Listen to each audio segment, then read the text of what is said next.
26th Education Correspondents Association of Nigeria Annual Education Summit in Abuja, Alausa urged journalists to make effective use of the Nigeria Education Data Infrastructure Management System to investigate gaps in school infrastructure, teacher availability, enrollment, and other key education indicators across the country. Ladies and gentlemen, I'm particularly delighted that we have renewed our engagement with ECAN. The Federal Ministry of Education operates an open door policy because we recognize that the media is not merely a stakeholder, but a strategic partner in national development. I'm pleased that one of your own, Mr. Ikaru Atah, now serves as my essay on media. His appointment reflects. Alausa also said Nigeria has recorded improvements in global university rankings, with 24 universities now among the world top 1,000 institutions. He identified access to junior secondary education as a major challenge, noting that while the country has about 90,000 primary schools, it has only about 16,000 junior secondary schools. He disclosed that over 9 million out-of-school children have been returned to classrooms in the last 2 years. Number two, our expansive agenda to science, technology, engineering, mathematics, and medical education. We can see that now. And also what we focused on for the first time in the history, for the first time in the last 20-something years, when President Bola Ahmed Tinubu was campaigning, he said 4-year course will be 4-year course. 3 years into President Bola Ahmed Tinubu administration, what do we have? 4 years course is being 4 years. Chairman of the Nigeria Union of Journalists and NUJF State Council, Comrade Grace Ike, and the Minister's Special Advisor on Media and Communication, Ikaru Atah, stressed the importance of fact-based reporting and collaboration among stakeholders to sustain education reforms and promote public accountability. The challenges in the sector remain significant, but I'm happy that the present administration is doing a whole lot to reform the sector, which is what we are yearning for. We still face some of this, and at the same time, we must recognize this reform is a process, and no government can solve decades of structural weakness in a short while. What matters are sustained commitment, which I see the Minister of Education is doing, honest evaluation, and genuine political will.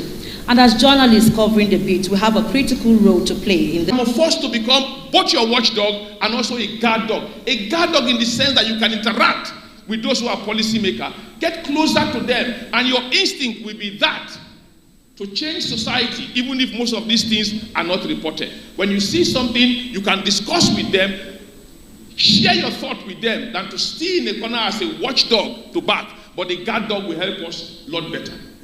Please, dear colleagues. The association's chairman, Chuks Ukwatwa, explained that the summit provided a platform to assess achievements and challenges of education platforms under the Tinubu administration. Now, the event ended with awards to the Minister of Education and heads of education agencies, alongside technical presentations by the Joint Admissions and Matriculation Board and National Universities Commission. This is the news at 3 on ASO Television. More stories after the timeout. Stay with us.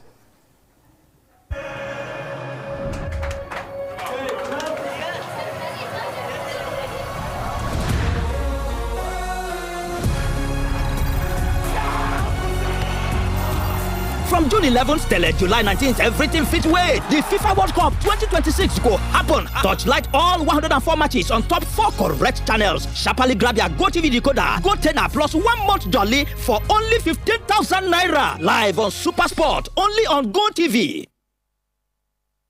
You are watching ASO Television News at 3. We are live on DSTV 392, StarTimes TV 127, Free TV 507 on the UHF band on channel 38. We go ahead with other stories in the bulletin. The local education secretary of Gwagwalada Area Council, Mr. Maman Musa, says the council's education management has put all necessary measures in place to ensure that teachers across all public primary schools are punctual and remain at their duty posts. Mr. Musa stated this while reacting to a directive issued by the chairman of Gwagwalada and that the initiative to engage in other jobs. According to him, any teacher found guilty of such practices will have his or her salary stopped. All our visitors who visit all the schools, like quality assurance, who schedule their visit to our schools to see who is actually not there, and anybody that is not there practicable, we send for them to visit us in the office with their lesson plan and schedule of their duty. 2, we stop their salaries when they identify. And at the end of the day, we will compile our report about those type of people. Mr. Maman Musa said the era of hiding under any guise to defraud the government is over, noting that the local education authority is already witnessing positive changes under the administration of Comrade Ikwa. He commended the chairman's commitment to teachers' welfare, particularly the salary augmentation implemented last month. We have seen a very good face of this administration because he's committed. He committed himself last month in not delaying our salary for augmentation. I did this without waiting for any request. So with all he pronounced today again, we can say it's an achievement already in the area of education, in the area of the people of Gwagwalada entirely. Correspondent Abdullahi Mukhtar reports that Mr. Maman Musa also called on members of the Fourth Estate of the Realm to give the council chairman adequate publicity for his laudable achievements.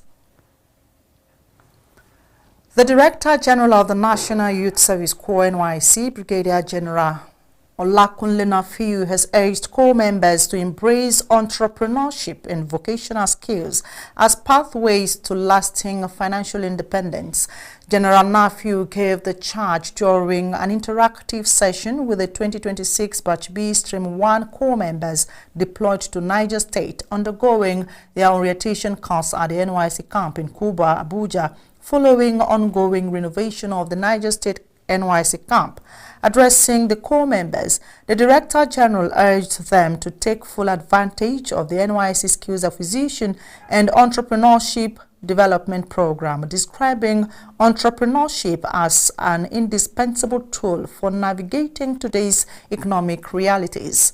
He advised them not to rely solely on their monthly allowance or the prospect of securing white-collar jobs after national service, but to acquire practical vocational and entrepreneurial skills capable of generating sustainable income. General Nafiu noted that the service year provides a unique opportunity for them to develop marketable skills in vocational trades offered under the SAED program. Earlier, the Niger State Coordinator, Mrs. Martina Shuaibu Ibrahim, informed the Director General that 783 corps members comprising 296 males and 487 females had been successfully registered for the orientation course. The State Coordinator commended the corps members for their discipline and active participation in camp activities, describing their conduct as exemplary. The Nigeria Union of Journalists NUJ FCT Council has pledged to strengthen collaboration with the Nigeria Police Force to promote gender reforms and increase media coverage of police women's achievements. The commitment was made at the Nigeria Police Women Conference NPWC 2026 in Abuja, themed Strengthening Women's Leadership in Policing for Inclusive Security and Sustainable Reform. The Council said gender-responsive policing is a matter of public interest and called for greater media inclusion in police reform efforts. Delivering the FCT Council Chairman message, Comrade Gracie Case Goodwill, Council Auditor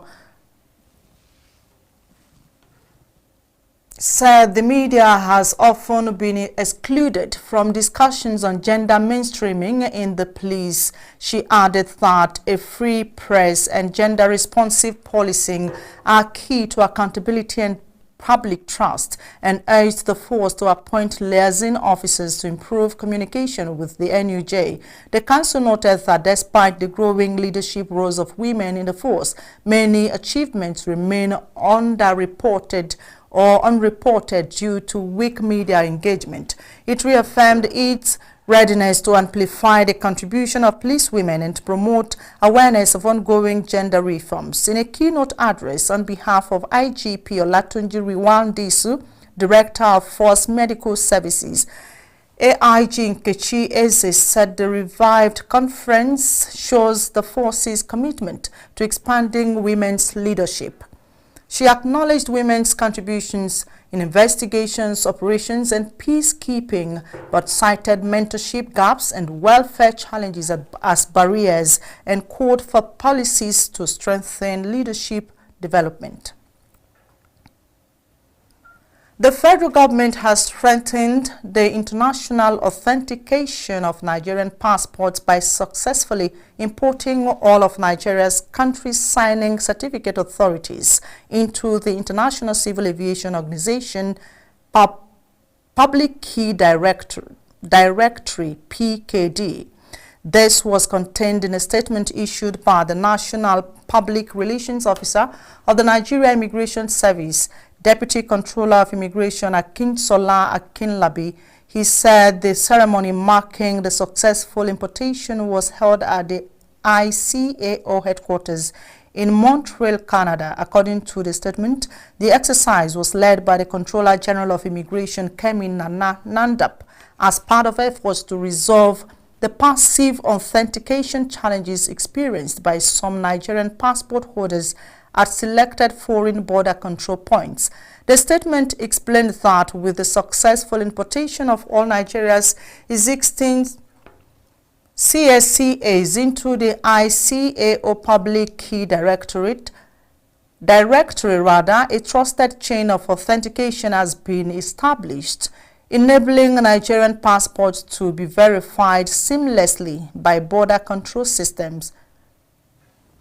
The Nigeria Immigration Service said the achievement reflects its continued investment in secure digital identity management and international border security cooperation in line with the President Bola Tinubu's renewed hope agenda.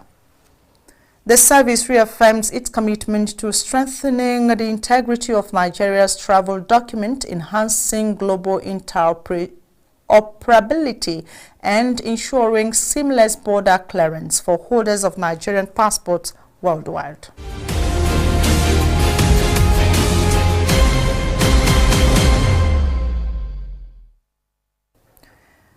A sum of 2.550 trillion naira has been shared to the federal government, states, and local government councils in June 2026 as Federation Account Revenue.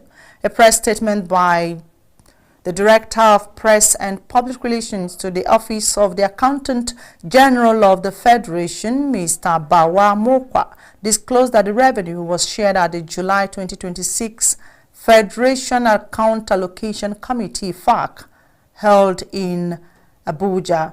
The statement indicates that the 2.550 trillion naira total distributable revenue comprised distributable statutory revenue of 1.809 trillion naira, distributable value added tax revenue of 740.7 billion naira.